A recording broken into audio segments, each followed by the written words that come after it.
Selamat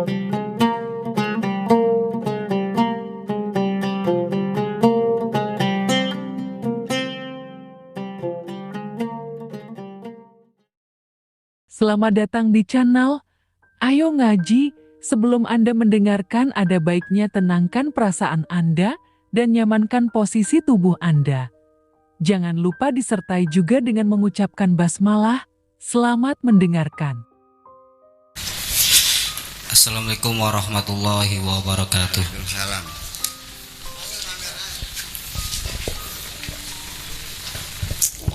Sederengipun sembah sungkem lan sambung silaturahim saking kula khususipun. Ingkang awal-awal wau panjenengan sanjang tentang paradigma mentalis, membangun sebuah mental.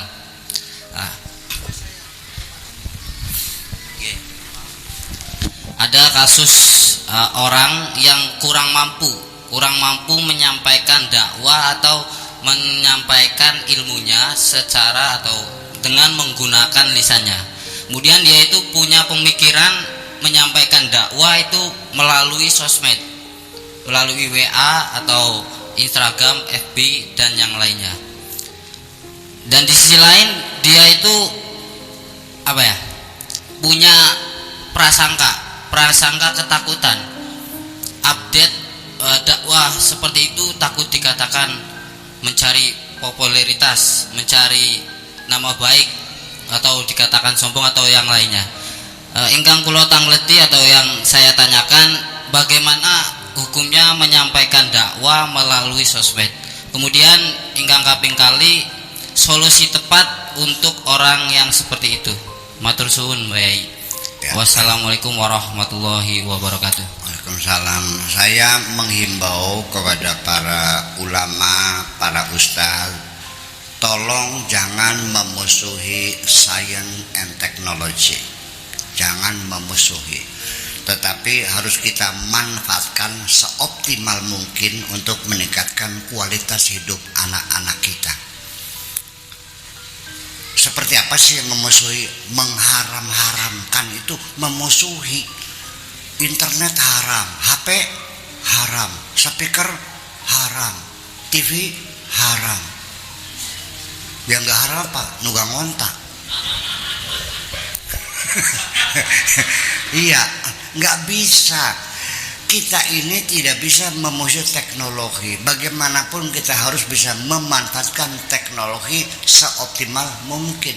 Tidak ada alasan kita bagaimana hukumnya menggunakan medsos. Ya harus bisa menggunakan medsos. Dengan Wamima TV saja ini, channel saya ini, ngaji ini nih, yang nonton seluruh dunia ini nih. Tahu nggak? Kan lebih efektif. Kita dulu pengen ngapalin Quran susah banget, wudu dulu. Sekarang sudah ada ini kok, enak baca sudah. Betul nggak? Suaranya keluar. Ya kita pakai dong. Jangan lalu akhirnya pikirannya mundur lagi, bodoh lagi, mempertanyakan bagaimana hukumnya pegang HP. Wudu nggak katanya, kan repot mungkinan. Kadang-kadang kita berpikir mundur. Ya sudah, silakan baca. Sebab bagaimanapun dengan segala akibatnya, baik dan buruknya kita hadapi dan kita selesaikan. Kalau kita mengharamkan, namanya pengecut namanya itu. Jujur aja mah. Ya dong, tidak bisa dihindari. Nanti anak kita nonton situs yang jorok-jorok, itu resiko. Ya dong. Memang kita mau kontrol terus. Nah, makanya kita kembali nanti ke depan, pendidikan kita harus dirubah. Jangan hanya mengejar nilai-nilai kognitif, hanya kecerdasan otak saja, matematika, fisika, biologi, tapi pembinaan pendidikan moralnya nggak jelas, membangun pribadinya nggak jelas, personalitasnya nggak jelas. Jadi artinya pendidikan kita harus kembali pendidikan normatif, jangan pendidikan deskriptif. Sebab nanti bagaimanapun kalau anak kita sudah cerdas, artinya punya moralitas yang jelas, anak itu akan mampu menilai sendiri mana yang baik, mana yang buruk. Nggak usah diawas-awasin. Ya karena pendidikannya mengejar nilai kognitif, ya pinter mah pinter tapi bodoh. Ya dia maksudnya melihat situs yang gak bener kan gitu. Sehingga anak SD sudah mau kawin sekarang. Dia tiap hari nonton begitu. Habis gimana? Ya kan? Jadi artinya bahwa pendidikan moral dan madrasah ini sudah jelas. Ini pendidikan yang normatif. Kalau di sekolah-sekolah yang umum biasanya itu pendidikan deskriptif. Guru mengajar jampi sembahyang, sekedar apal. Melaksanakan atau tidak bukan urusan guru, itu deskriptif. Tapi kalau madrasah itu bukan hanya mengajarkan jampi sembahyang, tapi sampai anak itu mau melakukan sholat, kan begitu persoalannya. Nah, sekali lagi supaya menyentuh namanya pendidikan kepribadian, pendidikan moral, mentalitas, itu harus betul-betul menyentuh psikomotorik persoalannya. Dan apapun usaha kita untuk menyentuh psikomotorik itu tidak harus dilakukan berulang-ulang. Gajah bisa main bola enggak? Dididik bisa enggak? Bisa. Bagaimana caranya? Berulang-ulang. Bolanya ditaruh di kaki gajah, terus kakinya disuntik, tik, nendang kan, nendang lagi, taruh lagi, tik lagi nendang. Lama-lama gajah ngerti, oh nendang bola, akhirnya bisa main bola kan? Betul nggak? Nah itu kita juga mendidik anak-anak itu kira-kira menyentuh psikomotoriknya, dan ini tidak bisa dihindarkan. Kemudian itu satu, bahwa dengan ini HP itu silakan dimanfaatkan, listrik silakan dimanfaatkan. Dulu kalau kita hajatan 3 bulan sebelum hari H, kita keliling dulu 3 bulan nih, Jakarta, Surabaya, Bandung, mengirim undangan ke saudara-saudara. Betul nggak? Sekarang dengan tik tik tik tik prepet sudah selesai. Betul nggak? Nah, listrik, teknologi, kulkas. Dulu belum ada kulkas, ibu-ibu kalau belanja ke pasar tiap hari ya Bu ya. Berangkatnya jam 4 Bu ya. Sabar nggak wawan disuruh kepat itu kan begitu. Dan harus dimasak semuanya dan harus habis semuanya. Kayak apa pemborosannya? Sekarang ibu-ibu bisa belanja ke pasar seminggu sekali. Kalau kulkasnya gede ya bisa sebulan sekali Bu ya. Bayangkan, berangkat 1 jam, pulang 1 jam, tiap hari bisa safety, bisa menyimpan, bisa menghemat 2 jam pasar. Betul nggak? Ini semuanya dimanfaatkan, jangan dimusuhi dong. Dengan HP ini juga ada dampak negatifnya. Anak-anak kita sekarang sulit berkomunikasi. Di rumah pun anak-anak sudah jarang berkomunikasi orang tuanya. Kenapa? Kata. Kasan. Kata. San. Dia tatak lagi. Kau mau beli apa? Sulit sekali. Dan karena ini medsos ini akhirnya kita serba cepat semuanya, sehingga semuanya masing-masing ngobrol sendiri-sendiri dengan alat ini. Akhirnya sekarang sulit namanya kerja kelompok, itu paling sulit sekarang. Roan, kerja bakti, gorol, susah sekarang. Nah makanya untuk pendidikan perlu untuk membiasakan kerjasama kelompok ini. Makanya pramuka, PMR terus digalakkan. Percaya nggak? Ini penting sekali bagaimanapun, jangan dibohongi. Kemudian karena ini semua serba cepat, jadi anak kita pun sekarang berpikir instan. Ibu-ibu buka warung kayak zaman dulu gitu, ikannya dadak dicuci dulu gitu kan, terus bumbunya dulu 1 jam baru matang, ditinggal pergi nggak bakal laku. Sekarang begitu, jerok, dodok, tongol, grok, tongol, pengennya kan begitu. Betul nggak? Serba instan.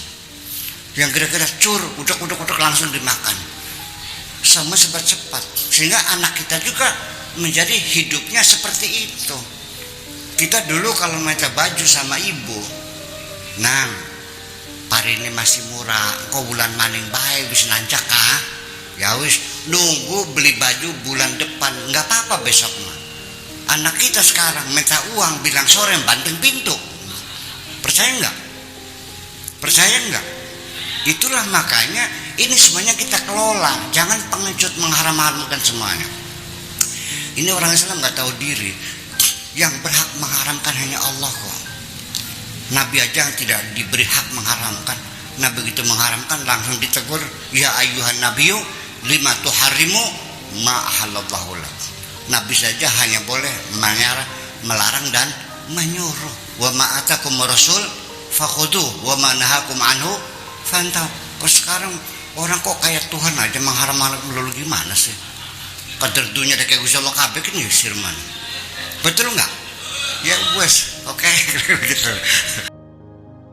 Sebelum lanjut mendengarkan, kami sangat berterima kasih bila mana Anda ikut serta mendukung channel kami dengan cara like, komen, dan subscribe. Terima kasih dan selamat mendengarkan kembali. Kemudian ada satu lagi, kita jangan ketika kita ingin berbuat, jangan dibayang-bayangi ketakutan bagaimana komentar orang. Ini juga nggak benar.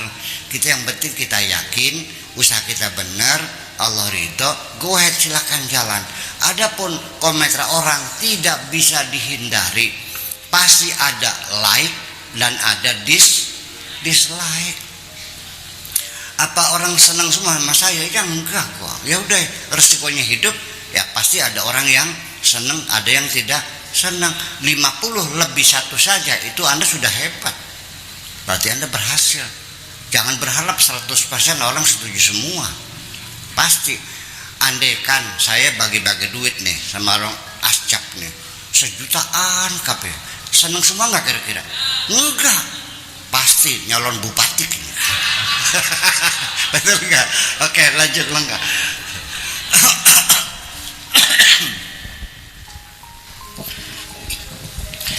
Assalamualaikum warahmatullahi wabarakatuh. Terima kasih atas kesempatan yang diberikan, dan pada Yayasan Nurul Huda, kalau bisa untuk ke depan ini nampaknya kita ingin istiqomah dengan Abah Syakur. Jadi tiap tahun mudah-mudahan bisa hadir di sini, dan ini permohonan dari seluruh masyarakat tentunya. Tadi beberapa hal sudah disampaikan dan jawabannya luar biasa, juga makul. Makanya ibu-ibu juga ngerti semua nih, bayi ngerti semuanya tuh, diem semua, nggak ada yang saya perhatikan di pengajian manapun ibu-ibu mau diem gitu. Biasanya ngobrol terus. Ini giliran saya ngobrol, tapi Pak Yai yang pas ceramah nggak ngobrol. Jadi luar biasa ini. Tadi keluh kesah banyak disampaikan dari penanya pertama, terutama yang berkaitan dengan anak sekolah. Saya ingat orang tua dulu ketika habis Isya itu pintu rumah dikunci. Jadi anak-anak itu nggak boleh keluar. Belajar nggak belajar harus di dalam rumah. Sehingga kalau mau keluar itu selalu berdoa mudah-mudahan ada tamu. Sebab kalau ada tamu pintunya dibuka. Ini yang pertama. Sehingga maknanya bahwa anak ini tidak boleh liar, ya, terkontrol dan betul-betul berada di ruang yang terbatas. Kemudian kalau kemudian tadi sudah disampaikan banyak untuk solusi bagaimana anak gemar membaca, ini yang jadi persoalan saya perhatikan. Ada dalam ta'limul muta'allim, ala la tanalul ilma illa bisittatin, kesananya zukaun wa hirsun. Nah ini nilai hirsun yang oleh Sayyidina Ali sebagai prasyarat untuk memperoleh pengetahuan, di mana ambisius untuk bisa mampu untuk menampung dan juga memahami apa yang dipelajari itu sekarang sudah terdegradasi. Jadi anak-anak itu sudah tidak ada lagi semangat ambisi untuk bisa. Dari ambisi yang untuk bisa yang hilang, sehingga tadi disampaikan oleh Kepala MTS tidak mau belajar. Kenapa? Karena ambisi untuk bisa meraih dan mampu bisa mendapatkan nilai besar itu sudah jarang sekarang. Oleh karena itu maka tadi sudah banyak disampaikan solusi yang luar biasa. Ini mungkin yang perlu ditegakkan dan perlu dimasifkan itu adalah kerjasama dengan orang tua. Kalau kemudian HP, saya setuju sekali, itu adalah alat yang sangat bermanfaat, yang bisa efektif menyampaikan informasi. Maka kemudian ini ada tugas baru dari orang tua, yaitu mengawasi bagaimana anak itu sehari-harinya dibatasi sampai misalkan jam berapa, sehingga sisanya harus untuk belajar. Umumnya orang tuanya seperti tadi sibuk sama-sama dengan gadgetnya. Jadi anak sama ibu sama orang tua itu di rumah sama-sama main HP, sehingga tidak terkontrol bahwa anak waktunya belajar padahal waktunya UAS dan besoknya sudah jelas tidak belajar. Jadi itu mungkin hanya sedikit bisa mengurangi kelalaian anak-anak dengan melalui pengawasan orang tua yang lebih ketat. Bahkan kalau saya itu dulu ketika ditanya misalkan ranking berapa, itu sangat malu kalau nggak dapat ranking. Nah itu. Sekarang yang berikutnya adalah tadi sudah disampaikan ya, bagaimana tentang hidup dan mati serta alam akhirat. Ini nampaknya memang dunia ini atau manusia tepatnya itu sudah terjadi kesalahan yang TSM, terstruktur ya, sistematis dan masif. Jadi terstruktur, sistematis dan masif. Dari mulai anak lahir itu ditimang-timang, itu doa dari orang tua itu kalimatnya beda. Gagian gede jadi pejabat, gagian gede jadi bupati, gagian gede jadi gubernur, gagian gede. Jadi isinya duniawi semua. Ini namanya terstruktur. Dari awal sudah seperti itu. Kemudian terus itu didengungkan sampai kemudian milih sekolah pun, saya sepakat tadi tidak ada dikotomi antara ilmu agama dan ilmu umum. Tidak ada dikotomi, tetapi yang terjadi adalah anak-anak yang sudah bengal itu disekolahkan untuk sekolah agama, kan gitu. Yang otaknya bagus sekolahkan ke sekolah umum. Nah ini itu karena akibat kesalahan yang tadi. Jadi benar-benar TSM, terstruktur, sistematis dan masif. Artinya akhirnya kesininya salah kaprah. Yang ingin ditanyakan adalah ketika kemudian ya dalam Al-Quran Allah berfirman, a'udzubillahi minasyaitonirrajim, bismillahirrahmanirrahim, wabtaghi fima atakallahu darul akhirah, al-ayah. Ini disebutkan wala tansa nasibaka minad dunya. Ini standarnya standarnya seperti apa? Ketika kemudian walal akhiratu khairul laka minal ula, akhirat didahulukan karena lebih utama. Kemudian juga tadi akhirat yang disebutkan di awal, dunia hanya sekedar walatan sanasibaka minad dunya. Padahal yang diperjuangkan orang menjadi yang lebih manfaat, katakanlah misalkan untuk pendidikan ya, memperoleh pengetahuan itu harus dengan biaya dan semuanya dengan biaya. Nah kemudian tadi disebutkan bahwa memang tidak ada ilmu agama, adanya ilmu akhirat dan ilmu dunia. Jadi tergantung fungsinya apa, manfaatnya apa. Nah, dengan kemudian melihat walatan sanasibaka minad dunya, jangan lupa urusan dunia ini sebatas apa gitu standarnya, sehingga tidak sampai menggerogoti urusan akhirat. Kebanyakan kita sampai tadi dicontohkan mubalik pun pasang tarif itu sudah menggerogoti kepentingan akhirat. Itu yang bisa disampaikan, dan mohon maaf bila ada bahasa yang kurang pas. Wallahul muwaffiq ila aqwamit thoriq. Wassalamualaikum warahmatullahi wabarakatuh. Salam. Sebelum lanjut mendengarkan, kami sangat berterima kasih bila mana Anda ikut serta mendukung channel kami dengan cara like, komen, dan subscribe. Terima kasih dan selamat mendengarkan kembali.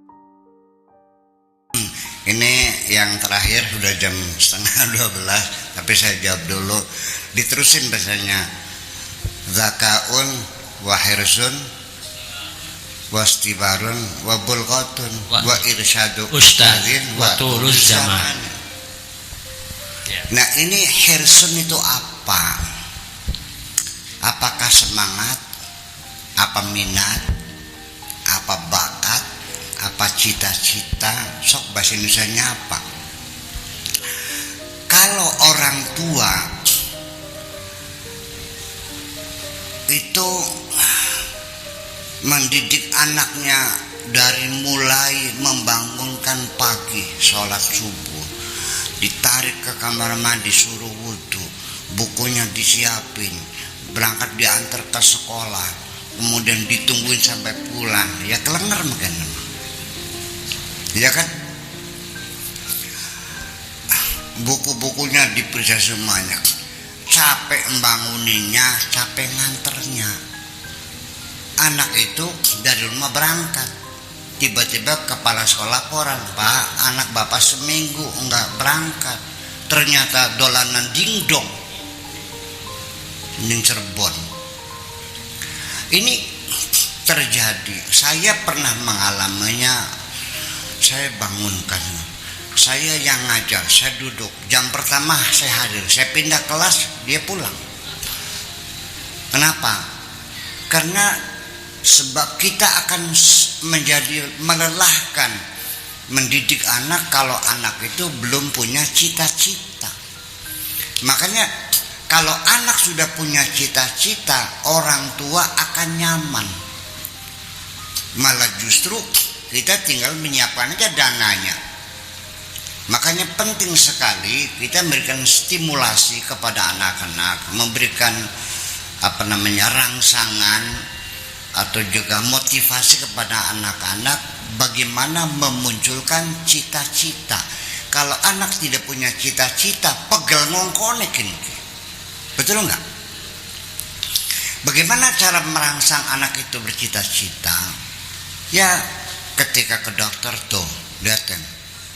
Mal 200.000 enak ya, oh, ya kan itu.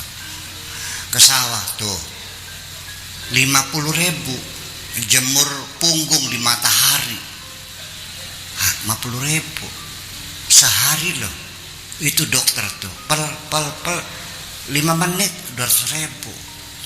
Terus kita stimulasi sehingga anak itu ada cita-cita, kepengen jadi dokter. Nah, begitu anak bercita-cita ingin jadi dokter, kita tinggal sedekap, semuanya berjalan. Dia akan bangun sendiri, akan menghafalkan sendiri, akan mengerjakan PR sendiri. Orang tua sudah tinggal mengawasi dari jauh saja. Sebabnya kita repot karena anak kita tidak punya cita-cita. Jadi hirsun itu maknanya semangat. Tapi semangat atas apa kalau tidak punya cita-cita? Nah, makanya yang saya inginkan adalah anak-anak kita harus punya cita-cita. Sebab bagaimanapun tangan, kaki, mata, telinga ini semuanya adalah serdadu-serdadu. Yang menjadi komandan adalah hati kita. Begitu kita pengen ke Jakarta, bertujuan ke Jakarta yang sementara saja, sekaligus otomatis keinginan kita ini langsung ditransfer ke dalam otak kita. Otak kita meregulasi keinginan kita itu serempak tanpa jeda waktu, menggerakkan tangan kita, menggerakkan kaki kita. Kita suruh berpikir, baju disiapin yang khusus, disetrika dulu, sepatu disemir, mobil diisi full tank, bannya yang goblak dibalancing dulu, kemudian olinya ganti, teman ditelepon. Sekaligus kita akan memerintahkan anggota badan kita untuk melakukan sesuatu karena ada keinginan akan ke Jakarta. Kalau kita tidak ke Jakarta, apa yang kita lakukan? Nggak mungkin dong. Paling-paling tidur. Nah, itulah makanya wahisun wastibarun wabulghatan itu sebagai tambahan yang penting adalah, tetapi satu yang kita tidak bisa ditawar, zakaun itu adalah pemberian dari Allah, tidak bisa dinyungsing dari goblok, bisa saja goblok. Ya. Alif hata a, alif kasra i, alif dema u, a i u, dimangkat-mangkat. Saya punya santri baca qul huwallahu ahad, apa bacanya? Qul huwallahu ahad. Hu ahad, hu ahad, hu ahad, hu ahad. Saya preteli, hu bisa, hu ahad, hu ahad, yuk, hu ahad. Tulung bulan nangis tuh dibalik. Nah, itu di luar kemampuan kita, tetapi kita bisa meningkatkan kecerdasan dengan metode-metode mutakhir. Bisa ada teori-teori untuk mencerdaskan anak. Dulu orang menduga yang membuat cerdas adalah mata pelajaran matematika, betul nggak? Tapi saya lebih meyakini yang membuat anak meningkatkan kecerdasan adalah bahasa. Karena bahasa alat komunikasi, bisa memahami apa yang orang katakan, bahasanya lengkap, vokabularinya banyak, kamusnya padat, sehingga guru menerangkan dia paham. Matematika mesti membuat cerdas itu. Yang adalah bahasa. Makanya untuk itu maka dianjurkan anak-anak kita baca novel, baca puisi, baca cerpen, itu yang mengandung bahasa-bahasa yang lengkap. Ibaratnya sama kita buka bengkel. Kalau alatmu hanya kampak sama obeng, bisa nggak turun mesin? Diapain? Mesinnya turun, tapi bodol kan gitu. Akan sempurna pekerjaan kita kalau kuncinya, kunci pas ada, kunci ring ada, kunci sok ada, kunci 11, 12, 13 lengkap semuanya, hidroliknya ada, kompresornya ada, hasilnya sempurna enggak? Nah, bahasa juga sama, ketika ketika bahasanya lengkap, anak itu akan cerdas. Itu satu. Kemudian lagi, ketika anak itu enggak pintar-pintar, jangan dulu mengatakan murid itu goblok. Jangan-jangan gurunya yang goblok. Saya dulu belajar ngaji pakai manhaj al-Baghdadi. Alif hata a, alif kasra i, tangan disebelakin nggak zina. Ternyata anak zaman sekarang 3 bulan dengan metode qiraati sudah bisa baca Al-Quran. Jadi sing goblok guru, entah murid kan gurunya yang goblok. Makanya saya kasih tahu, ketika engkau menerangkan kepada murid tidak bisa dengan sederhana dan mudah dipaham, jangan-jangan Anda sendiri belum paham sebetulnya. Percaya enggak? Jadi bakal durung paham aja nerangakan tambah beli paham pisang kan. Itulah. Nah itu oke, kalau takaun itu kita minta sama Allah. Nah, mumpung ingat, kalau ibu pengen punya anak cerdas, ketika lagi hamil, tolong yang sering baca surat Luqman. Kalau pengen punya anak ganteng cantik, baca surat Yusuf. Kalau pengen bener, baca surat Maryam. ganteng, pinter, bener. Yusuf, Luqman, Maryam dibaca. Ciptakan kedamaian di hati istri kita yang sedang hamil. Baca di sampingnya sambil diulus-ulus perutnya. Percaya nggak? Nah itu cerdas. Nanti cerdas. Kenapa? Karena bayi sendiri sudah bisa berkomunikasi dengan alam luar sebetulnya mah. Ada anak umur 3 tahun mendengar lagu di TV langsung bisa saya joget yang bisa. Wong terus aduh anak kita gatekan padahal itu sejak dalam perut ibunya keluar masuk diskotek ya pantas bisa. Konon katanya di Amerika pernah diadakan penelitian bagaimana bayi kita, janin kita berkomunikasi. Ibu hamil dimasukkan ke laboratorium, dipasangin kabel-kabel komputer gitu, disetelkan lagunya Stevie Wonder. I just to say I love you. Lagunya slow, leang-leong. Setelah itu lihat gambarnya kan. Setelah itu dipasang lagunya Michael Jackson, kelojotan bayi ini. Jadi bayi sendiri mengikuti irama. Bayangkan ketika yang dibaca surat Yusuf, surat Luqman, surat Maryam, percayalah. Jadi ini kalau pernah dicobalah, ya, barangkali saya cerdas.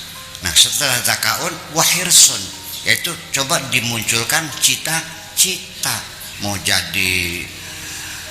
Saya sekarang lagi berantem sama anak saya karena anak sayanya kepengen jadi pembalap. Sayanya pengen jadi dokter, masih tawar-menawar ini. Iya. Apapun terjadi nanti di penghujungnya akhirnya saya tidak akan memaksakan keinginan saya kepada anak saya. Anak saya juga sebagai manusia punya cita-cita sendiri. Tinggal kita mendorong saja nantinya. Yang penting adalah ilmu yang bermanfaat. Itu aja kok. Mau jadi dokter, mau jadi insinyur, terserah. Jangan sampai anak dipaksakan, anaknya tidak punya kegemaran, tidak punya bakat, akhirnya sarjana mas sarjana tapi goblok gangger. Sehingga sering saya sanjung, bagian goblok gak lumayan sarjana kini. Ya karena dia belajar bukan pada bakatnya, bukan pada bidangnya, karena mengikuti orang tua gagal kalau begitu. Nah itulah makanya kita mencoba membangkitkan semangat anak untuk belajar itu dari mana? Dari memunculkan cita-cita yang kasat mata saja. Tuh lihat dokter, tukang macul, iya kalau begitu enak. Nah kemudian ini sendiri kalau tadi sih mending walatan sanasi bakal menyadunya. Ini ada hadis Nabi yang perlu diurai. Ad-dunya sijnul mu'minin wa jannatul kafirin. Asal gimana? Bertentangan nggak tadi itu? Iya, makanya ini ayat-ayat yang membuat melemahkan semangat hidup di dunia ini perlu diurai sesungguhnya. Ya kan? Kajal fakru an yakuna kufran. Perlu saya uraikan. Kajal fakru an yakuna kufran. Kefakiran itu mendekati kekufuran. Sewise sugih tuli atus sing kufure tetap baparek. Berarti kufran di sini bukan kafir tidak percaya, gelap mata. Orang kalau udah lapar apapun diambil, percaya enggak? Iya, jadi itu artinya. Kemudian ad-dunya sijnul mu'minin wa jannatul kafirin. Dunia ini penjaranya orang beriman, surganya orang kafir. Sehingga ketika orang beriman itu hidupnya melarat, goblok, dianggapnya wajar karena ini penjara. Begitu kan? Begini maksudnya. Dunia ini adalah sijnul mukminin. Sekalipun engkau punya uang 10 triliun, mobilmu 200, rumahmu 100 miliar harganya, ini penjara dibandingkan dengan surga di akhirat. Betul nggak? Tapi orang kafir sekalipun di bawah jembatan, ya makanya dadak goreng itu sorga bagi mereka dibandingkan dengan neraka, diobong dengan nama. Ning dunia masih bisa selonjor kan, nggak paham bikin ke. Oke, gitu aja deh.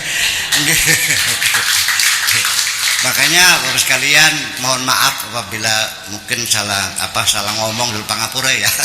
Yang penting apa yang disampaikan ada manfaatnya, dan maafkan saya apabila ada hal-hal yang kurang berkenan. Yuk mangga sarang-sarang. Bismillahirrahmanirrahim.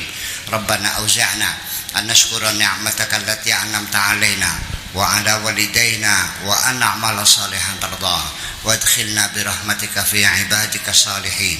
Rabbana atina fid dunya hasanah wa fil akhirati hasanah wa qina adzabannar.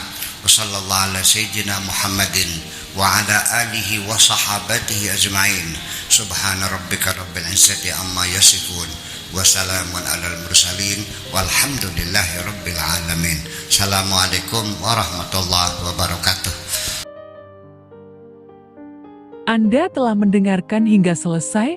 Semoga video ini bermanfaat untuk Anda. Semoga kita selalu berusaha untuk bisa bertaubat kepada Tuhan dan selalu dalam ampunan Allah Azza wa Jalla. Terima kasih.